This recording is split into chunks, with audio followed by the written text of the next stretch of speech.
आपल्या प्रयोगाचं नाव काय? साध्या पद्धतीने पाणी शुद्ध करणे. काय प्रयोगाचं नाव? साध्या पद्धतीने पाणी शुद्ध करणे. त्याच्यासाठी काय काय घेतलं मी? आहे हे काय? काय? नरसाळे. काय हे? नरसाळे. हे काचेचं छोटं भांड, बरोबर आहे. आणि दुसरं एक भांड आहे काचेचं पडते, बरोबर. आता आणि हा काय? Garden paper. हा हे गार्डन पेपर. बघा आता हे गार्डन पेपर कशा पद्धतीने लावायचा आहे? आता हे गार्डन पेपरची मी काय करतो, अशा पद्धतीने घडी करतोय बघा, बरोबर. हा गोल भाग मी या नरसाळ्यावर ठेवतोय. कसा ठेवला? अशा पद्धतीने ठेवायचा, बरोबर. आता हे गढूळ झालेलं पाणी आपल्याला या गार्डन पेपरच्या माध्यमातून आपल्याला स्वच्छ करायचं. कुठल्या काय प्रयोग आपला? पाण्याचे शुद्धीकरण, बरोबर आहे. हे नरसाळे घेतलं, गार्डन पेपर घेतला. आता हे खालचं जे भांड आहे काचेचं, बरोबर. हे काचेचं भांड, बरोबर. आता हे खराब झालेलं पाणी दिसतंय तुम्हाला? खराब झालेलं पाणी दिसतंय ना खराब? आता मी पाणी हे याच्यात टाकतोय बघा.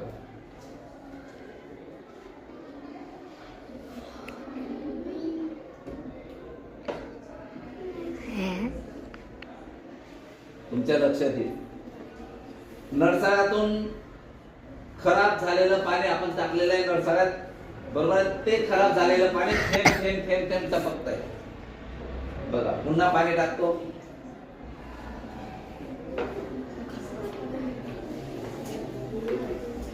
बघा पाणी हळू काय होतंय रे? खाली जमा होतंय. आता हे पाणी जे आहे ते स्वच्छ खाली पडतंय बघा. साध्या पद्धतीने आपल्याला पाणी स्वच्छ करायचंय. साध्या पद्धतीने साध्या पद्धतीने पाणी आपलं शुद्ध होतंय बघा.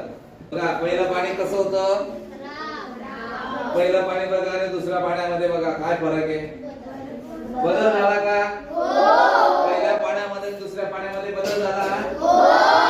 पाणी शुद्ध झालं का नाही? थोडं म्हणजे थोडा गाळ कमी झाला की नाही पाण्यातला? कशामुळे झाला पाण्यातून गाळ कमी? कशामुळे झाला? गार्डन पेपरचा आपण वापर केला. त्या गार्डन पेपरने काय केलं? ती घाण अटकून ठेवली, ती माती जी अटकून ठेवली आणि बाकी पुढचं पाणी बरोबर पुढे गेलेलं आहे बघा. अशा पद्धतीने गार्डन पेपरच्या सहाय्याने आपण पाणी शुद्ध कशा पद्धतीने करायचा हा आपला प्रयोग आपला सिद्ध झाला. तुमच्या लक्षात आलं पाणी कसं शुद्ध करायचं घरात. मग आता घरी आपल्याकडे नळ असतात, पावसाचं पाणी आलं, गढूळ पाणी आहे. मग ते गढूळ पाणी आपल्याला स्वच्छ करायचंय. काय करायचं? असं एक भांड घ्यायचं, दुसरं भांड असं एक घ्यायचं. हे भांड खराब जे आहे, खराब भांड्यात वरती खराब पाणी टाकायचं आणि खाली स्वच्छ पाणी इथं खाली टाकायचं, बरोबर आहे. आता त्याच्या आधी काय टाकायचं? थोडं आपल्याला पाणी शुद्ध करायचंय. या भांड्यामध्ये वाळू टाकायची. काय टाकायची? वाळू. त्याच्यानंतर कोळशाची पूड टाकायची. त्याच्यानंतर पुन्हा बारीक वाळू टाकायची. बघा खाली कोळशाची पूड टाकायची, खाली काय टाकायची? कोळशाची पूड. त्याच्यानंतर बारीक वाळू टाकायची. बारीक काय टाकायची? त्याच्यावर बारीक वाळू टाकायची. नंतर त्याच्यावरती मग पुन्हा जाड वाळू टाकायची त्याच्यावरती, बरोबर आहे. आणि मग खराब झालेलं पाणी टाकायचं. मग हे जे आहे या भांड्यातून बारीक इथं एक तोटी असते, नळी असते. त्या नळीला फडकं बांधायचं, बरोबर. ते फडकं जर बांधलं, त्या फडक्यांमधून ते पाणी कुठे पडणार आहे?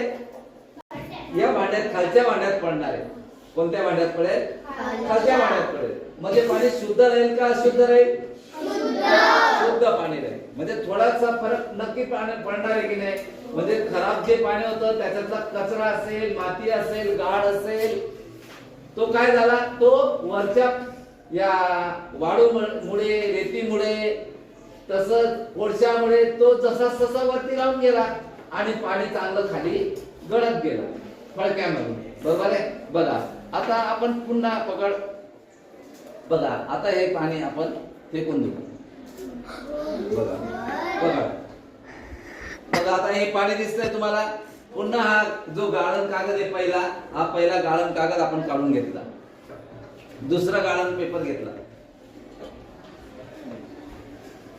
ओ नंदी एका ठिकाणी नको थांबू, थांब, कट कर, तुला बरोबर.